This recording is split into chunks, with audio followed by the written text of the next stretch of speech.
Hello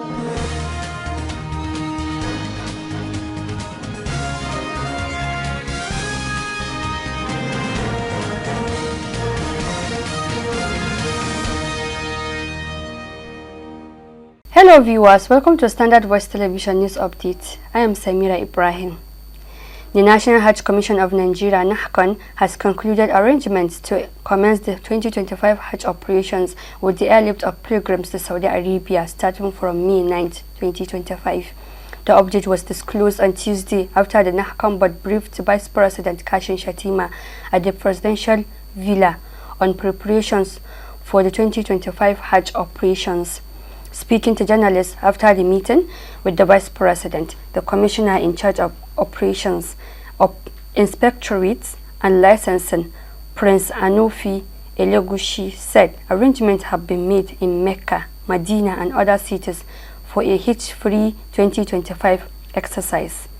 He said they have all the accommodation intact in Mecca, Medina and other locations and are ready to take the pilgrims, including enough bed spaces and food for adequate feeding for the pilgrims, reiterating that the first flight will take off on May 9th to Saudi Arabia through Medina, adding that the Commission intends to finish the airlift to Saudi Arabia by May 24th and start the return by 13th of June to end 2nd July 2025.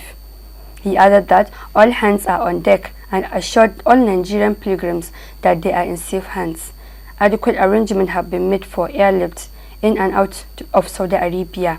The Commission have made arrangements for over 40,000 pilgrims, including officials from the states and 13,000 others from the tour operations. Also, the NAHCON chairman, Professor Saleh Abdullahi Usman, said they briefed the Vice President on the Hajj preparations for this year, 2025, and that the Vice President is very happy with the preparations. Speaking earlier, the Vice President charged the Commission to ensure that all hands are on deck to ensure the success of the Hajj exercise. Meanwhile, the Zamfara State government says it has reached an advanced stage in preparations for the airlift of pilgrims to Saudi Arabia for the 2025 Hajj exercise. Speaking in an interview with newsmen, the Special Advisor to the Governor on Religious Affairs, Sheikh Muhammad Al-Mufti, disclosed that all necessary arrangements have been made to ensure a smooth and successful pilgrimage. According to him, the state governor has approved the purchase of Hajj seats for key stakeholders involved in the operation. These include Islamic clerics, welfare officials, stakeholders, healthcare personnel, government representatives, and journalists who will cover the pilgrimage activities.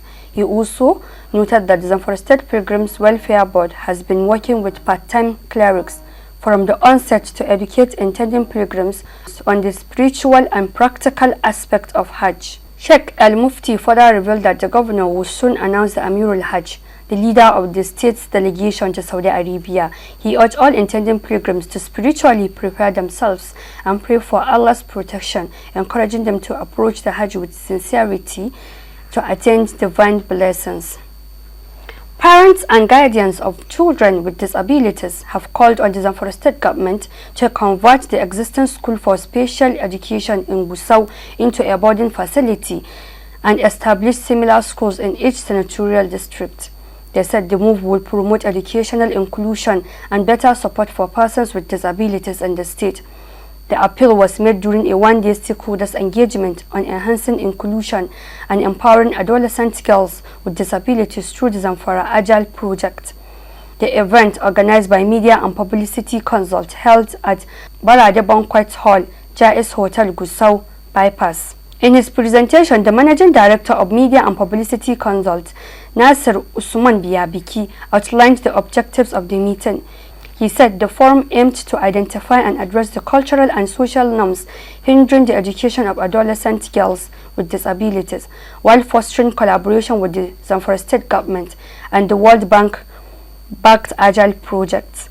Bashir Kabir, a representative of the Agile Zamfara project, reaffirmed the project's commitment to dismantling barriers to education through community participation and sustained supports.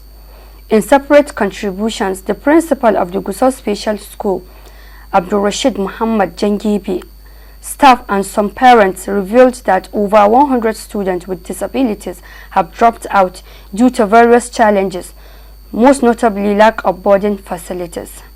They stressed the urgent need for government intervention to enhance educational access and inclusivity. They further called for incentives to boost the enrollment and retention of adolescent girls with disabilities and advocated for the inclusion of skills acquisition programs in special schools to empower the students. After the 19 days away from Aso presidential villa, President Bola Ahmed Tinubu has returned to the country from his France and London short working visits.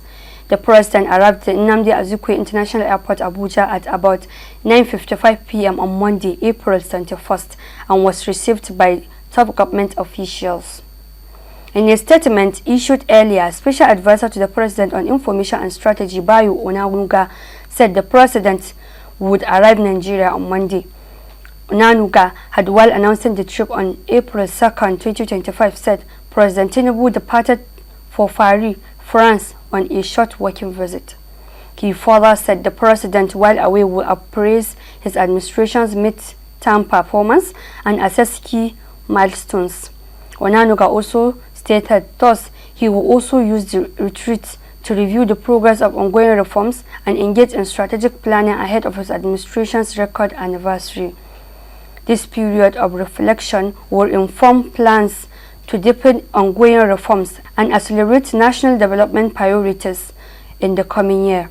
Additionally, the presidential spokesperson had explained that while away, President Tinubu will remain fully engaged with his team and continue to oversee governance activities, promising that he will return to Nigeria in about a fortnight. But following criticism from opposition figures when the president clocked 2 weeks outside the country amid prevailing insecurity, the presidency on April 17th explained that the president remained fully engaged in Nigeria's government, though far away in Europe. According to Onanuga, his absence remains temporary and in line with the communicated time frame of approximately 2 weeks. The presidency also appreciated the concerns of Nigerians, adding that the president's commitment to his duties remained unwavering and his administration continues to function effectively under his leadership. The federal government has approved a 10 billion naira allocation in the 2025 budget for the installation of solar mini grid at the presidential villa.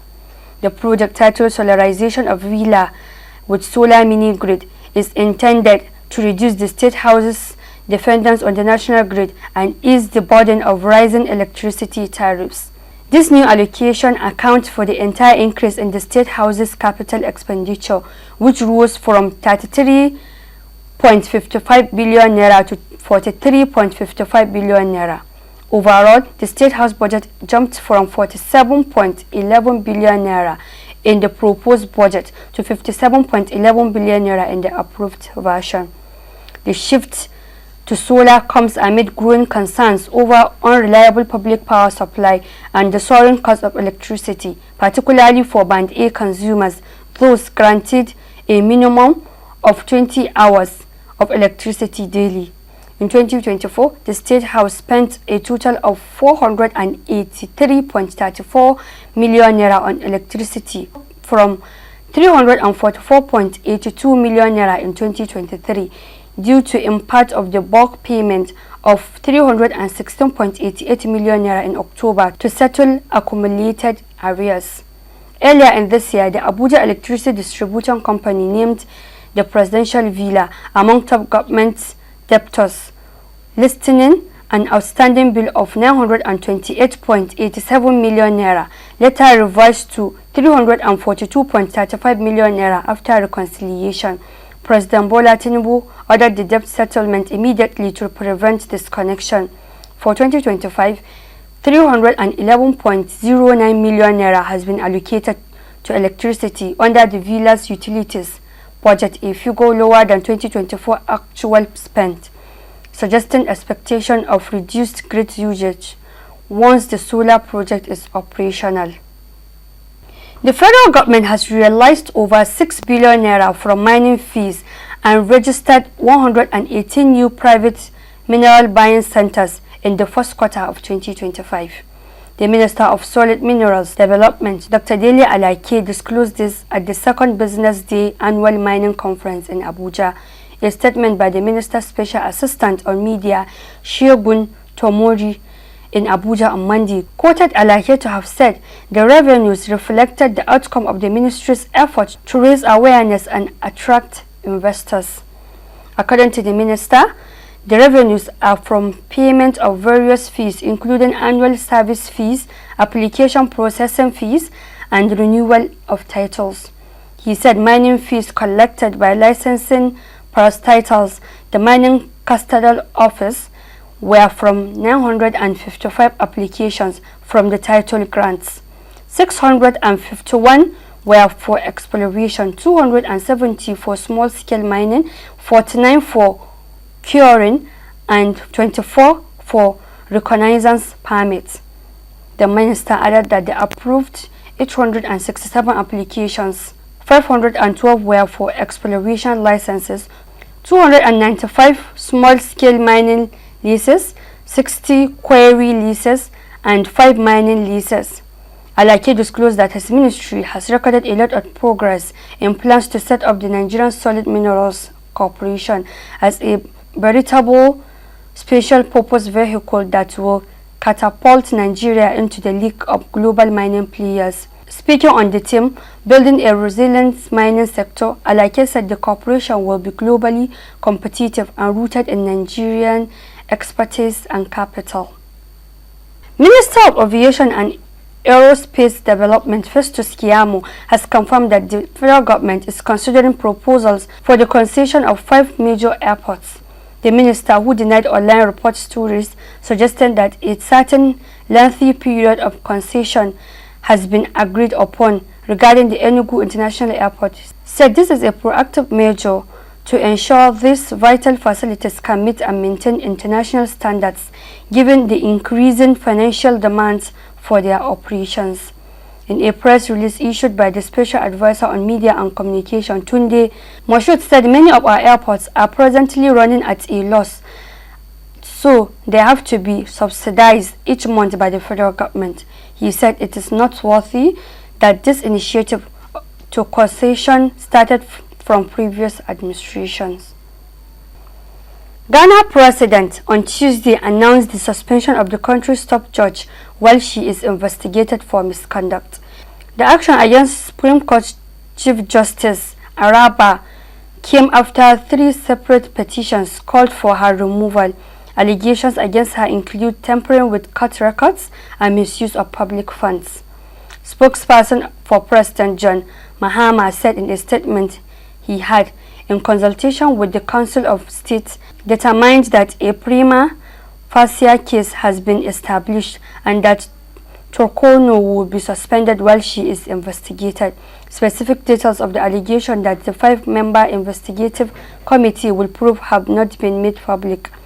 Mahama, who took office in January, has promised to crack down on corruption in the West African nation. The investigative committee is being led by Supreme Court Justice Gabriel Puamank. The panel also includes former Auditor General Daniel Domelebo.